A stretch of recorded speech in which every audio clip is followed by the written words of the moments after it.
कि 70 साल पहले बाबा साहब यही भूमि पे आए थे, यही मैदान में आए थे।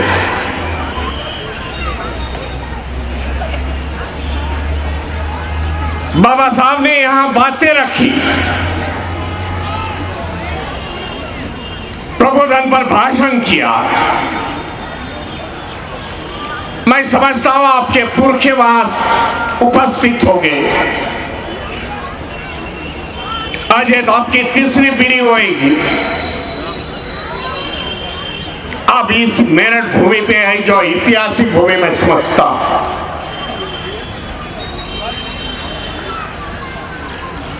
जहां जहां बाबा साहब गए हैं, जहां जहां बाबा साहब ने ऐसी मीटिंगें ली है, समाज को प्रबोधन किया है अपने भाषण से,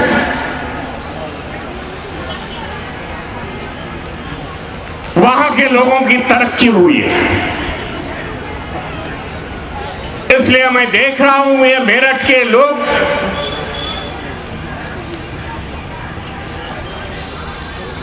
आर्थिक रूप से सक्षम है, पढ़ाई में आगे है। मुझे बताया गया बंगले है, कारें है। ये बाबा साहब इधर आ गए, इसके वजह से मैं समझता। उत्तर प्रदेश का देखा जाए तो यूपी, आगरा की भूमि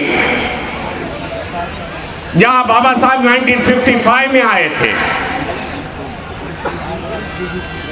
आज आगरा के भूमि में जो अम्बेडकरवादी है, बौद्ध है, बाबा साहब को मानने वाले हैं, अच्छी तरीके से तरक्की हुई है। हम भारतीय बौद्ध महासभा वाले जो बाबा साहब ने निर्माण की है बुद्धिस्ट सोसाइटी ऑफ इंडिया, जिसकी बाबा साहब ने स्थापना की, जिस संस्था से बाबा साहब उसके प्रेसिडेंट थे, जिस संस्था के बैनर से बाबा साहब ने इस देश में धम्म क्रांति की, और कुछ लाख लोगों को जो महाराष्ट्र से उन लोगों को धर्म परिवर्तित किया, और वहां से इस देश में, इस भारत में बुद्ध धर्म का रिवाइवल हो गया, बुद्ध धर्म पुनर्जीवित हो गया। ये बाबा साहब की आखिरी क्रांति थी, और हम बुद्धिस्ट सोसाइटी ऑफ इंडिया वाले आप सभी जानते हैं,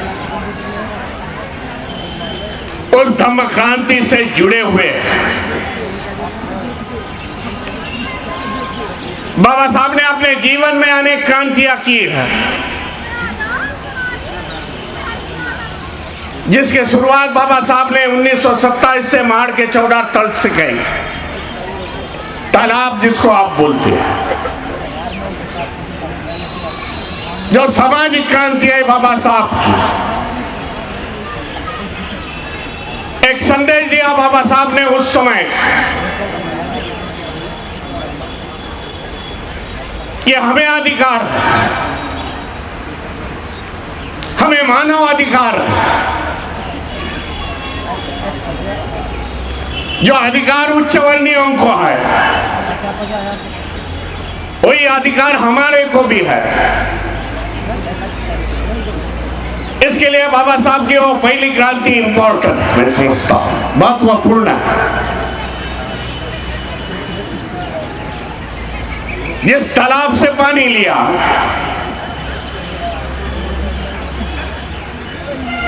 लोगों को कॉन्फिडेंस आ गया, धैर्य आ गया वहां लोगों को कि हम पानी, वहां तालाब का पानी प्रशासन कर सकते हैं। हमें वो अधिकार कायदे से मिला हुआ है। 1927 में ये बड़ी सोच थी, वहां से बाबा साहब का क्रांति का मसला आगे चल गया। फिर बाबा साहब ने शैक्षणिक क्रांति की, राजनीति की क्रांति की, कॉलेज निकाले, पार्टीज निकाली, पॉलिटिकल पार्टी निकाली, शेड्यूल कास्ट फेडरेशन, और आखिरी में बाबा साहब ने धम्म क्रांति की।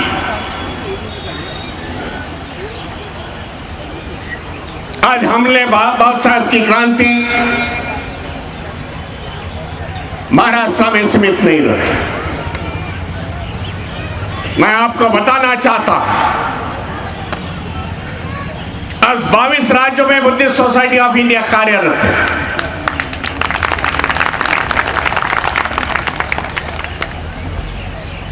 और सभा सम्मेलन के माध्यम से नहीं, सभा सम्मेलन होते जाते हैं, एक विचार देता है वक्ता, यहाँ के वक्त। आज भी मैंने देखा बड़े बड़े वक्ते ने विचार अच्छे दिए, लेकिन मेरी सोच है भाई इसका इम्पैक्ट कितने दिन रहेगा, इसका प्रभाव एक सप्ताह, एक महीना भर रह सकता है, लेकिन धम्म का प्रचार करना होगा इस देश में, तो बौद्ध धम्म का प्रशिक्षण देना बहुत जरूरी मैं समझता हूं। जो प्रशिक्षण से हमारे संस्कार कैसे होने चाहिए, शामलेर से माध्यम से, शामलेर बनाने से, महिलाओं को प्रशिक्षण देके, बाल शामलेर को प्रशिक्षण देके,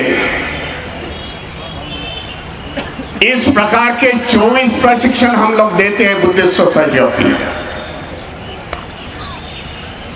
उसमें डेवलपमेंट, ह्यूमन डेवलपमेंट के प्रोग्राम,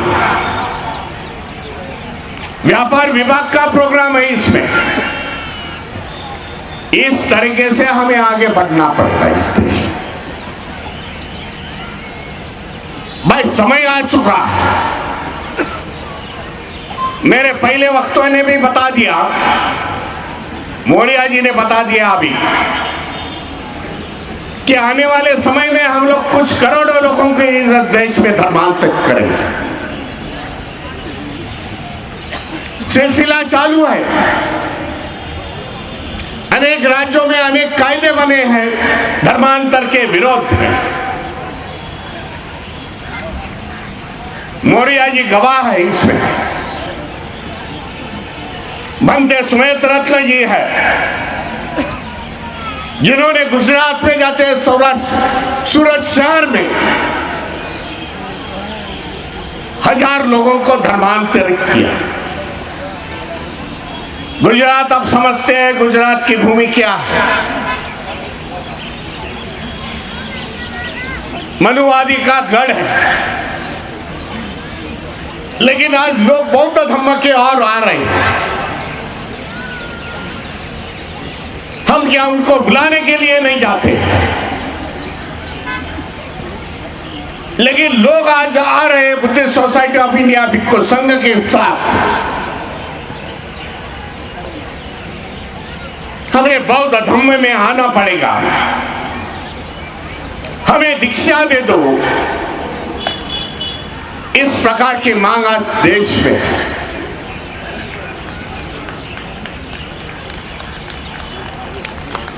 आरएसएस के चीफ ने मुझे अभी बता दिया, वक्ता ने, जो बंबई में प्रोग्राम हुआ था पहले 15 दिन पहले, 19 तारीख को आरएसएस के चीफ वहां आए थे। प्रोग्राम अपने ही भाइयों ने आयोजित किया था।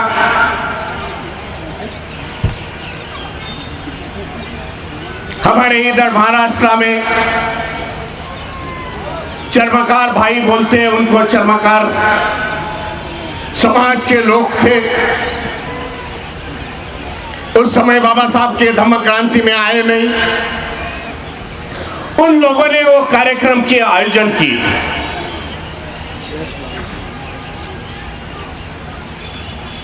और अंबेडकर भवन के बाजू में जो उनका हॉल है, वहां पे उसका कार्यक्रम था। जो आयोजन करता थे वो अंबेडकर मूवमेंट से जुड़े हुए थे। और उन्होंने बात रखी कि आने वाले समय में आरएसएस के चीफ बैठे थे, वो बाजू में बैठे थे।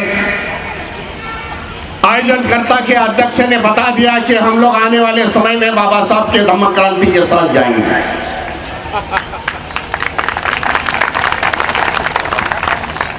मयूर देवलेकर नाम का वो आदमी है जो अंबेडकर भवन में मेरे इधर आता। बोले पहले ही मैंने बात रख दी भीमराव जी कि आने वाले समय में हम लोग बाबा साहब के धम्म क्रांति के साथ जाएंगे, क्योंकि आपके लोग हैं, उच्च वर्णीय लोग हैं, हमें अछूत समझते हैं। जो भी हम आज पढ़े लिखे हैं, लेकिन धम्म की भावना से हमें नीचे तबके के समझते हैं। इसके लिए हमने आने वाले समय में प्रयास करना है कि बुद्ध धम्म में जाएंगे। फिर उस समय आरएसएस के चीफ ने बता दिया कि इसकी समीक्षा होनी चाहिए, ऐसा नहीं था ओरिजिनल में। आपको बताना चाहता हूं, यह समझ में आ गया है, यहाँ के सत्ताधारियों को समझ में आ गया है। यहाँ हिंदू समाज के जो संगठन चल रहे हैं उसको समझ में आ गया है। जो भी आज विघटन होगा, लोग हमारे से निकल के जाएंगे। बौद्ध धम्म के सिवाय उनके पास कोई रास्ता नहीं, क्योंकि पूरे देश में देखा जाए, मैं पिछले हफ्ता मैसूर में था, बेंगलोर मैसूर। आने वाले संडे में मंडिया में है, बेंगलोर में के मंडिया में डिस्ट्रिक्ट में है।